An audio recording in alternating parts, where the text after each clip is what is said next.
మొదటి తెస్సలోనికీయులకు రాసిన పత్రిక 2వ అధ్యాయం 6వ వచనం. మరియు మేము క్రీస్తు యొక్క అపోస్తులుడై ఉన్నందున అధికారము చేటుకు సమర్థులమై ఉన్నను మీ వలనే కానీ ఇతర వలనే కానీ మనుషుల వలన కలుగు ఘనతను మేము కోరలేదు అని చెప్పాడు. ఏం కోరలేదంట? ఎందుకు? ఘనత ఎవరికి రావాలి? ఆయనకే కదా. ఆయన హెచ్చవలసి ఉంది, మనం తగ్గవలసి ఉంది. ఆయన ఎంతటి గనుడో చూడు అని వాక్యంలో రాయబడ్డది. ఘనకార్యం చేశాడు మన గురించి. ఏంటో తెలుసా? పాపులమని మన కొరకు చనిపోయాడండి ఆయన. మనం ఇంకనూ పాపులమై ఉండగా, ఇంకనూ దూరస్తులమై ఉండగా, ఇంకనూ బలహీనులమై ఉండగా, ఇంకనూ శత్రువులమై ఉండగా ఆయన తన ప్రాణాన్ని పెట్టాడు. ఇదే ఘనకార్యం. అందుకే మేము ఘనతను కోరలేదు. ఎందుకంటే గనుడు ఆయన, ఘనత ఆయనకి రావాలి. ఆయన హెచ్చవలసి ఉంది. అవును, ఇక్కడ చూడండి, ఇంకొక మాట చెప్పాడు అక్కడ. ఇతరుల వల్ల మేము ఘనతను కోరలేదు. అయితే స్తన్యమిచ్చు తల్లి తన సొంత బిడ్డను గారవించినట్లుగా మేము ఈ మధ్యను సాధులమై ఉంటిమి. మన బ్రతుకంతా లోకంలో ఎలా బ్రతకాలి? సాధువులుగా. చెప్పండి, ఎట్లా మనం ధరించుకున్నామా అది? మన జీవితాలలో ఎప్పుడు ఎప్పుడు ఎప్పుడు దేవుని మాత్రమే మహింపరచాడు. మనం కాదు మహింపరచబడాలి. మేము మీ మధ్య సాధువులమై ఉంటిమి అని చెప్పాడు. సాధువులు మనం. ఆ స్వభావం ఎలా వస్తుందంటే అనుదినం కాడెత్తుకొని ప్రభు దగ్గర నేర్చుకున్నప్పుడు మాత్రమే. నా యొద్దకు వచ్చి నా కాడి ఎత్తి నా యొద్ద నేర్చుకోండి, ఎందుకంటే నేను సాత్వికుడను. అది స్తన్యమిచ్చు తల్లి గురించి చెప్తున్నాడు ఇక్కడ. బిడ్డను గారవించినట్లు మీ మధ్య సాధువులుగా ఉన్నాము అంటున్నాడు. యేసు క్రీస్తు ప్రభు మనకు ముందు ఆయన వదకు తేబడిన గొర్రె పిల్లవాలే ఎలా ఉన్నాడు? సాధువు ఆయన. నోరు తెరవలేదు. వదకు తేబడిన గొర్రె.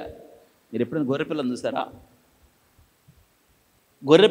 గొర్రెని మీరు ఎప్పుడైనా దాన్ని కొట్టడానికి ప్రయత్నం చేయండి. దాన్ని తోక లాగండి, దాని చెవు లాగండి, దాన్ని గుద్దండి, గిచ్చండి, లాగండి, దాన్ని నెట్టండి, పడేయండి. చేశారు ఎప్పుడైనా? చేయండి. ఏం చేయదు అది. అది చేసే పని ఎంతన్నా ఉందంటే మీ వద్ద నుండి పారిపోద్ది అది. ఒకవేళ పారిపోకుండా నువ్వు దాన్ని అలాగే చేసావు అనుకోండి, నిన్నేం చేయదు అది. సాధువు అది. సాధువు ఎందుకో తెలుసా? నీ మీద తిరగబడ్డానికి దానికి దగ్గర ఆయుధాలు ఏమి ఉన్నాయా? లేవు కదా.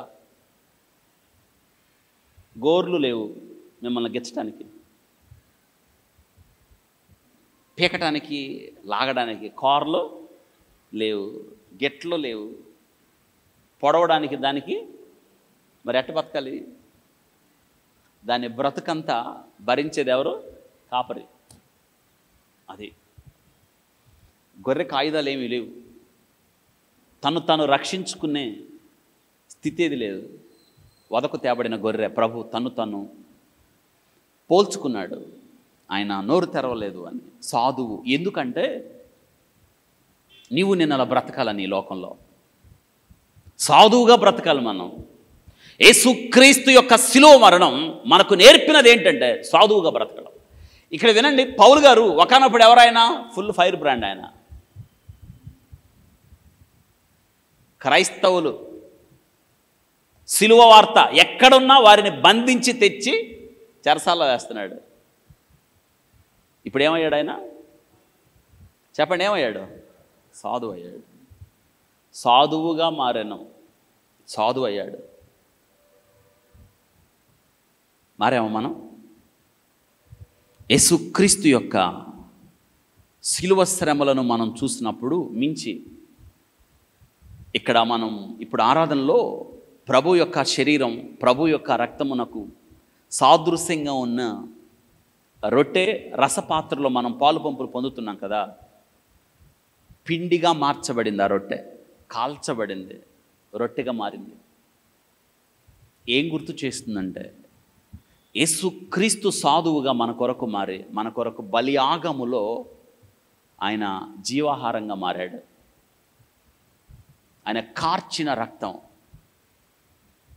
వెల చెల్లించాడు. నీ కొరకు నా కొరకు కార్చబడిన రక్తం ఈ దినాన మనకు ఈ స్థితినిచ్చి మనకు నేర్పున్నది ఏంటంటే, సాధువుగా మారండి. జగడమాడువారిగా కాదు, అల్లరి చేయువారిగా కాదు, కోపపడువారిగా కాదు, కానీ సాధువులుగా మారామా? క్రీస్తు యేసుకు కలిగిన ఈ మనస్సు మీరు కూడా కలిగి ఉన్నామా? కలిగి ఉన్నాం. ప్రభా ఈ రూపం మాకి, ప్రభా నలగొట్టబడిన రూపం, ప్రభా ఈ రూపం మాకివ్వు, నీ రూపు మాకివ్వు, నీ రూపులోకి మమ్మల్ని రూపాంతరపరచని అడగాలి మనం. అప్పుడు మనం సాధువులుగా మారతాం. నీ సాధు జీవితం అనేకులను క్రీస్తు యొద్దకు ఆకర్షిస్తుంది. సాధువు అయిన జీవితం. అందుకే పౌలు గారు ఒక మాట అన్నాడు, చూసారా? అక్కడ ఘనతను కోరలేదన్నాడు, సాధువు అన్నాడు. ఇంకొక మాట చెప్పాడు 8వ వచనంలో, మీరు మాకు బహుప్రియులై ఉంటేనే గనక మీ యందు విశేష అపేక్ష కలగవారమై దేవుని సువార్తను మాత్రమే కాక మా ప్రాణమును కూడా మీకు ఇచ్చుటకు, ఏంటంట, సువార్తనే కాదు మా ప్రాణాన్ని మనం ఇవ్వాలా? ఎందుకు ఇవ్వాలి? యేసయ్య తన ప్రాణాన్ని మనకిచ్చాడు కాబట్టి మనము కూడా మన ప్రాణమును ఎవరికి ఇవ్వబద్దులమై ఉన్నాం? దేవుని పరిచర్య నిమిత్తం మన ప్రాణమును ఇవ్వడానికి బద్దులమై ఉన్నామా లేదా? ఆ మెట్టులోకి ఎదగాలి మనం. వినడం మాత్రమే కాదు, కానీ ఆ మెట్టులోకి మనం ఎదగాలి. ఈ చక్కని వాక్యం మనకేమి నేర్పిస్తుందంటే, ఘనతను ఆయనకే ఇవ్వాలి, సాధువులుగా బ్రతకాలి, అవసరమైతే మన ప్రాణాన్ని కూడా ఎవరికి ఇవ్వాలి? దేవునికి ఇవ్వాలి.